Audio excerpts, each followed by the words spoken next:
Welcome back to Go Simple Tax, where today I'm revealing 5 of the most common mistakes individuals make when completing their self-assessment tax returns, some of which can result in investigations and penalties. So if you are planning to submit a self-assessment tax return, then you may want to watch out for these. Before we get into it today, don't forget to like the video and subscribe to the channel for more helpful tax content. Now, let's look at 5 of the most common mistakes that I've seen as an accountant when individuals submit their own tax returns. The first is under-declaring income.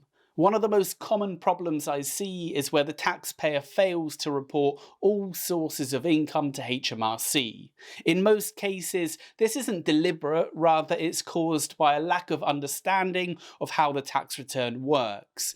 In lots of cases, the individual has a primary reason for completing the self-assessment. For example, self-employment, where the individual is running their own business and they understand that they haven't paid any tax on that income, so they need to report a profit figure to HMRC and then pay any resulting tax liability. What the taxpayer often fails to realise is that it's not just untaxed income that needs to be reported on the self-assessment tax return. It's all taxable income, even where the tax has already been collected. Employment income is probably the best example of this because tax has already been deducted at source by the employer. It's easy to think that by declaring it on a tax return, you might then get taxed again.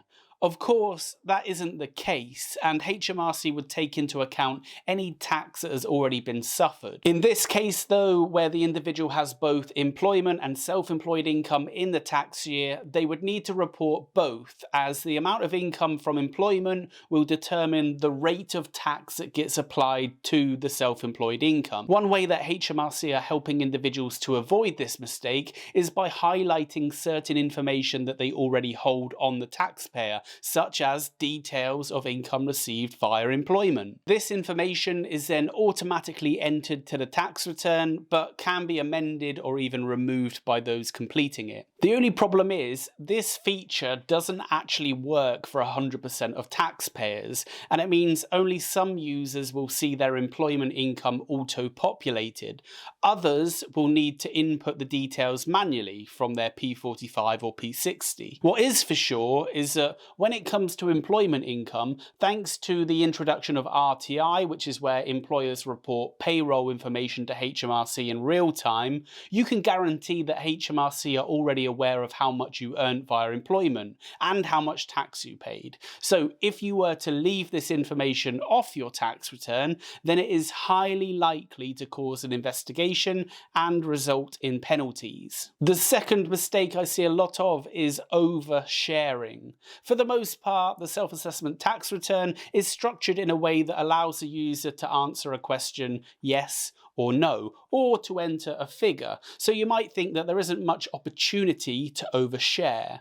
There is, however, a number of text boxes that are known as white space. Typically, each supplementary page covering a different income source, such as employment or self-employment or capital gains, will have some white space at the end so that a taxpayer can provide any additional information that may be useful to someone reviewing the document. There is also a general white space at the end of the tax return for information that isn't specific to any particular supplementary page, but may still be useful. The mistake that people make is assuming that everyone needs to enter information in these spaces. The reality is that most people's tax affairs are very simple, and adding narrative isn't usually necessary. In fact, in some situations, adding narrative could confuse matters. The general rule with white space is to only add narrative that would aid somebody reviewing the return. If you know there is something in the figures that you're presenting that is going to raise questions at HMRC's end, then try to use the white space to explain it away so that HMRC don't need to contact you. But if there is nothing that needs explaining, then it's fine to leave this space blank. With millions of returns being submitted each year, it's fair to assume that not every return actually gets a human review. Instead, it's run through a software that flags certain anomalies for a human reviewer to actually look at. Things like confusing text may flag as something that needs to be reviewed. The third common mistake that I see is not claiming all of your expenses. In an ideal scenario, every taxpayer would take their time to identify all allowable expenses and all available allowances. This would ensure that any tax liability is minimized. However, often due to time pressure, the taxpayer waives their entitlement to additional tax relief because they can't find the credit card statement that details a certain expense, or they don't have the time to read up on the working from home allowance. The result of this is that they end up paying more tax than is necessary. A couple of suggestions to try and prevent this would be to file your tax return earlier, so you're not forced to choose between researching additional allowances or submitting your tax return on time to avoid a late filing penalty. Or to use a filing software such as our Go Simple Tax in-browser tool, which uses AI to make suggestions of expenses that you may be missing and allowances you may be entitled to before you actually submit the return. The software also allows you to scan and file receipts and invoices, ensuring you meet HMRC's record-keeping requirements. The fourth common mistake is forgetting about payments on account. Now, this one isn't so much an error in the way that the return is completed, but it does mean that lots of taxpayers are caught off guard with payments that are considerably higher than what they were expecting, sometimes meaning they haven't put enough money aside throughout the year to cover their tax bill. This is very common when reporting on an individual's first year of self-employment, although it can occur for various other reasons. Generally, if your tax liability exceeds £1,000 in the tax year, then HMRC will expect you to make payments on account towards the following year's liability. The first payment on account is due by the 31st of January, along with the prior year's liability, and the second payment on account is due by the 31st of July that follows. Each payment on account is for 50% of the prior year's liability,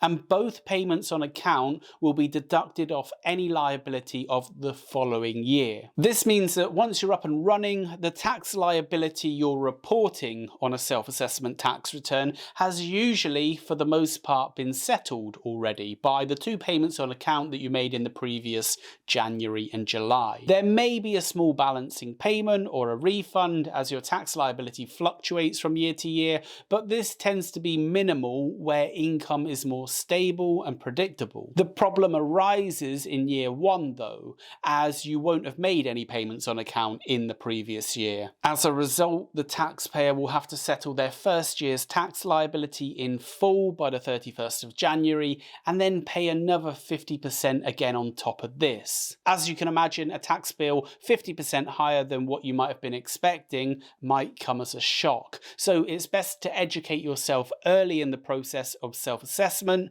to ensure that sufficient funds are put away for tax. And the fifth common mistake that I see is not being aware of the high income child benefit tax charge. Most people are aware that they might need to pay income tax or national insurance on their untaxed income, but what they often aren't aware of is that they may also need to repay state benefits to HMRC, and this is also done via the self-assessment tax return.